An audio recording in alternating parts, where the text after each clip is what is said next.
जय हिंद दोस्तों, स्वागत है आपका हमारे इस मस्त और धमाकेदार वीडियो में। आज आपके लिए लेकर आए हैं क्लास 12 केमिस्ट्री की चैप्टर 2 से मोस्ट इम्पोर्टेंट टॉपिक क्वथनांक में उन्नयन सॉल्यूशन। जानते हैं विलेन चैप्टर, उसमें हमारे यहाँ आनुषंगिक गुणों तो कॉलिगेटिव प्रॉपर्टी और उसका है सेकंड पॉइंट क्वथनांक में उन्नयन। वेरी मोस्ट इंपोर्टेंट है, न्यूमेरिकल कंटाब लेवल के पूछ जाते हैं, बहुत मजा आता है। तो चलिए स्टार्ट करते हैं क्वथनांक में उन्नयन क्या होता है, वेरी इजी शॉर्ट ट्रिक के साथ। ओके ठीक है, तो चलिए देखते हैं क्वथनांक क्या होता है, फिर बताते हैं क्वथनांक में उन्नयन कैसे होता है। ओके, हमारे पास कोई द्रव है, ये हमारा कोई द्रव है, इसमें द्रव भरा हुआ है। ठीक है, हमें इसको उबालना है। बॉइलिंग पॉइंट बोल दो उबालने का। पहले हम जो छोटे क्लासेस में, हाँ हम छोटे क्लासेस में, तो क्वथनांक का मतलब था कि तापमान का वह बिंदु जिस पर कोई द्रव उबलता है हमारा क्वथनांक कहलाता है, बॉइलिंग पॉइंट कहलाता है। बोलते ठीक है, यही होता है। हाँ, बट अब हम कुछ और पढ़ेंगे। क्या पढ़ेंगे? कुछ और। ठीक है, अब भैया इसका टाइम हम जिसको हीट करेंगे। ठीक है, अब क्या करें कि हम क्वथनांक ये करें। क्वथनांक होता क्या है वैसे तो मैं बताया, बट क्वथनांक रियलिटी में क्या होता है तो सुनो भैया। इस तरफ का कुछ तो वाष्प दाब होगा, अभी अभी तो कुछ तो वाष्प दाब होगा ना। जैसे मान लीजिए इसका वाष्प दाब है 0.4 atm। ठीक है, कितना है? 0.4 atm। ठीक है, अब क्वथनांक क्या होता है कि किसी भी द्रव का अगर वाष्प दाब किसी भी द्रव का वायुमंडलीय दाब के बराबर कर दिया जाए, मतलब तापमान का वह बिंदु जिस पर किसी भी द्रव का वाष्प दाब वायुमंडलीय दाब के बराबर हो जाए,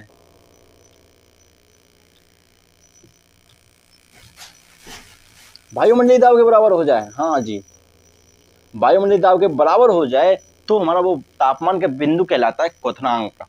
को समझे? नहीं समझे? बताते हैं दोबारा। तापमान का वह बिंदु, ठीक, हमने इसको हीट किया है। हाँ, तापमान का वह बिंदु, ठीक है, जिस पर किसी द्रव का वाष्प दाब बराबर हो जाता है वायुमंडलीय दाब के, वही कहलाता है हमारा क्या? क्वथनांक। समझ गए? ठीक है, तो भैया ये तो हमारा तापमान क्वथनांक था। आपको वायुमंडलीय आप बताते हैं आपको थोड़े और लॉजिकली तरीके से। ठीक है, बहुत मजेदार। अब आपको थोड़ा मजा ले जाते हैं इसमें। कैसे? देखो भैया, कुछ थोड़ा अलग बताते हैं आपको, कुछ अलग। हाँ, वो कैसे? सुनो, ये है हमारा वायुमंडलीय दाब, एटमॉस्फेरिक प्रेशर इस लेवल पर। ठीक है, हाँ, और आप जानते हैं वायुमंडलीय दाब कितना होता है? 1 atm। ओके, तो इस हिसाब से इस द्रव का वाष्प दाब का लेवल कहाँ पर होगा? तो इस हिसाब से कुछ इस तरह पर यहाँ पर होगा। इस द्रव का क्या होगा? वाष्प दाब। ओके ठीक है, तो इस पर यहाँ पर है हमारा किसका? द्रव एक का, मतलब ये द्रव है। ठीक है, और इसको हम द्रव 1 बोल देते हैं। ठीक है, चलो ठीक है, ये हमारा द्रव 1 है और इसका जो वाष्प दाब है वो हमारा 0.4 atm, मतलब इस लेवल पर है। ओके ठीक है, तो हमें वाष्प क्वथनांक चाहिए। तो इतना हीट करो कि तापमान का वह बिंदु आ जाए जिस पर इसका वाष्प दाब बराबर हो जाए वायुमंडलीय दाब। ओके, समझ रहे? इसका जो पी नॉट है, मतलब इसका जो पी नॉट है बराबर हो जाए किसके? 1 atm के। बस सिंपल है, इतना से करना था भैया कि इस द्रव का वाष्प दाब हमें वायुमंडलीय दाब के बराबर कर देना है, क्वथनांक हो जाएगा तापमान के उस बिंदु पर। ओके भाई, हमारा तापमान के बिंदु, जैसे मान लीजिए यहाँ ये जो द्रव है ना, ये यहाँ पर ओवरलैप कितने पर? ये हमारा 50 डिग्री पर, 50 डिग्री सेल्सियस। जैसे ही 50 डिग्री सेल्सियस ये उबलने लगा तो मतलब ये 50 डिग्री कहलाएगा हमारा क्वथनांक। ओके ठीक है, तो अगर हमने इसमें कुछ मिला दिया, मान लीजिए हमने कोई ठोस चीज मिला दी, जैसे हमने मिला दिया क्या, मान लीजिए मैंने नमक मिला दिया। हाँ, तो भैया ये तो इसका लेवल गिर जाएगा। क्यों? क्योंकि भैया इसको और ज़्यादा टाइम पर हमें फिर हीट और देनी पड़ेगी। अब भैया इसका वाष्प दाब कुछ यहाँ पर आ गया, बोलते तो 0.3 पर आ गया। अच्छा भैया, वाष्प दाब गिर गया? हाँ गिरेगा, हमने कुछ ठोस चीज़ मिला दी। आप वाष्पशील मिला दी जो वाष्प में कन्वर्ट ही नहीं होती है। ठीक है, जब हमने यहाँ पर मिला दी तो क्या करें? अब तो भैया बहुत हीट करनी पड़ेगी, अब तो हमें टेम्परेचर बढ़ाना पड़ेगा। तो जब हमें इसको यहाँ पर ले जाएंगे तो हमें और ज़्यादा मेहनत करनी पड़ेगी। वही तो क्या, हमें मान लीजिए हमने 60 डिग्री पर हमें और 10 डिग्री सेल्सियस बढ़ाना पड़ा, 10 डिग्री बढ़ाना पड़ा। तो भैया को समझे, क्या समझे कि इसमें क्वथनांक में उन्नयन हुआ है, कोई चीज़ मिलाई। तो बस यही तो हमारा पॉइंट था कि हमारे जो इसमें ये ना वाष्प दाब हमारा शुद्ध विलायक है। ये जो द्रव है ना, मान लीजिए हमारा कैसा शुद्ध, अभी तो द्रव था समझाने के लिए, अब थोड़ा और मजेदार बताते हैं। अब देखो, आपको हम अपने पॉइंट पर ले चलते हैं। ठीक है, ये फिगर मिटा दे या बना रहने दें, वैसे तो आपको समझ में आ जाएगा। ठीक है, मान लीजिए ये हमारा क्या है, ये क्या हमारा विलायक है, शुद्ध विलायक। क्या भैया जी? शुद्ध प्योर सॉल्वेंट। ये हमारा शुद्ध विलायक, ठीक है, ठीक है। तो भैया इसका जो बॉइलिंग पॉइंट है अभी इस टाइम पर हमारा है टीवी, मतलब क्वथनांक को हम किससे, टेम्परेचर बॉइलिंग पॉइंट से डिनोट करते हैं, बोलो टी से डिनोट करते हैं, ठीक। टी नॉट भी ले लो, टी नॉट भी, ठीक है भैया, शुद्ध विलायक है। अब हमने मिला दिया इसमें अबाष्पशील विलय, और ये हो गया हमारा विलयन। और विलयन जानते हैं आप, विलय प्लस विलायक, ठीक है भैया। तो इसका मतलब समझे, तो विलयन का जो वाष्प दाब होगा वो गिर जाएगा, वो यहाँ पर आ जाएगा, और ये हो जाएगा हमारा विलयन का वाष्प दाब, मतलब विलयन का क्वथनांक। कुछ समझे, क्वथनांक गिर गया, क्यों, हमने अबाष्पशील विलय मिलाया इसमें, अबाष्पशील मतलब इसलिए हमारा वाष्प में कन्वर्ट नहीं होगा, ठीक है। तो इसमें होगा विलय प्लस विलायक। और एक चीज याद रखिए, ये जो विलय है वो हमारा अबाष्पशील है, मतलब ये हमारा वाष्प में कन्वर्ट नहीं होने वाला है, ठीक है। जो विलय बचेगा सिर्फ विलायक, विलायक, हाँ जी विलायक। तो अब क्या करें भैया, ये तो हमारा बढ़ गया टेम्परेचर, मतलब जो वाष्प दाब का लेवल था वो नीचे गिर गया, और ज़्यादा कम हो गया, मेहनत हमको और ज़्यादा करनी पड़ेगी। तो एक बात बताओ, ये टीवी बड़ा ज़्यादा होगा या टीवी नॉट ज़्यादा बड़ा होगा?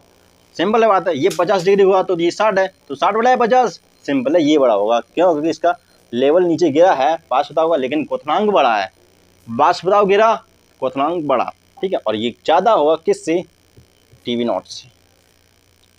और टीवी क्या है, हमारे विलयन का वाष्प दाब है।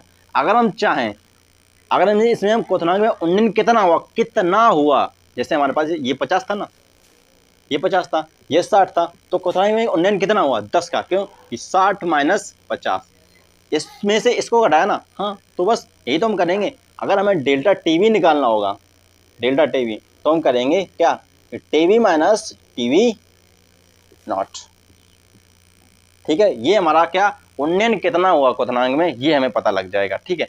अब बताते हैं आपको कि हम क्वथनांक में उन्नयन विलयन में कैसे निकालें, किस पर कैसे। देखो भैया, विलयन में विलायक हमारा है मेन चीज, और फिर क्या है, और हमारा विलय भी तो है, क्योंकि जितना आप विलय मिलाएंगे क्वथनांक में उतना ज़्यादा उन्नयन होता चला जाएगा। जितना ज़्यादा आपने, इससे आपने 1 मोल मिलाया तो थोड़ा गिरा, और जो 2 मोल मिलाया तो और ज़्यादा गिरेगा, मतलब विलय, विलय। और विलय की मात्रा विलायक में कौन बताता है, विलायक है, विलय। तो भैया विलय की मात्रा विलायक में कौन बनाता है, मोललता। जानते हैं मोललता को, स्मॉल एम से दर्शाते हैं हम, हाँ भैया स्मॉल एम से। और ये होता क्या है कि विलय के मोल, विलय मान लीजिए हमने विलय से बी को दर्शाया, ये हमारा क्या है बी से, और ये हमारा विलायक ए से, ठीक है। तो विलय के मोल किसमें, 1 kg विलायक में, WA kg, समझ गए, हाँ मोललता, ठीक है। 1 kg विलायक में, हाँ विलय के मोल, ये तो हमारी मोललता होती है। अगर ये ग्राम में तो 1000 का मल्टीप्लाई हो जाएगा, ठीक है। तो क्वथनांक में उन्नयन का हमारा जो फॉर्मूला डायरेक्टली प्रोपोर्शनल होता है, जो डेल्टा टीवी होता है, डेल्टा टीवी वो डायरेक्टली प्रोपोर्शनल होता है किसकी, मोललता के, ठीक है। और जब डेल्टा टीवी को हमने से समानुपाती का चिन्ह हटता है तो हमारा आता है इज इक्वल टू, और आ जाता है केवी, क्वथनांक उन्नयन स्थिरांक, और ये होता है एम, ठीक है, मोललता के साथ, ठीक है। तो ये हमारा क्या है कि क्वथनांक में उन्नयन का फॉर्मूला आ गया, delta TV is equal to KV M. Okay, जरा इसको खोल कर लिखते हैं, अब कुछ तो रब करना पड़ेगा, क्यों भैया, क्योंकि भैया यहाँ पर तो नहीं बनने वाला है, ठीक है। तो इसको रब करते हैं तो समझ में आ गया होगा कि क्वथनांक में उन्नयन कैसे होता है और कैसे किया जाता है, ठीक है, ठीक है।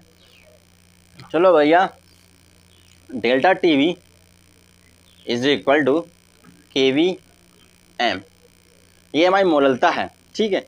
अब delta TV is equal to KV M, मोललता वही तो NV upon WA in kg, ठीक है। Delta TV is equal to KV भैया, केवी हमारी केवी नहीं बन रही है, क्या करें, एनवी, विलय के मोल, मोल तो जानते हैं, मोल कैसे निकाले जाते हैं, WV अपॉन WA और इंटू 1000 हो जाएगा, और ये हो जाएगा ग्राम में, ठीक है। अगर हमारा विलायक किस में दिया गया हो, ग्राम में दिया गया हो, ठीक है। तो इस तरह से आप इसमें क्वथनांक में उन्नयन निकाल सकते हैं। और डेल्टा टीवी का मान आप ऐसे इस तरह से निकाल सकेंगे, शुद्ध द्रव का दिया हो और हमें पूरे विलायक विलयन का दिया हो, शुद्ध विलायक का दिया हो और विलयन का दिया हो, तो वहाँ से डेल्टा टीवी निकाल सकते हैं। और आपको कुछ भी नहीं, कुछ भी पूछ सकता है, जैसे यहाँ पर केवी का मान भी पूछ सकता है, विलय के मोल भी पूछ सकता है, विलय का भार भी पूछ सकता है, कुछ भी पूछ सकता है। वैसे ये केवी ज़्यादातर दिया जाता है। मोल क्या बोलते हैं इसको, क्या बोलते हैं, क्वथनांक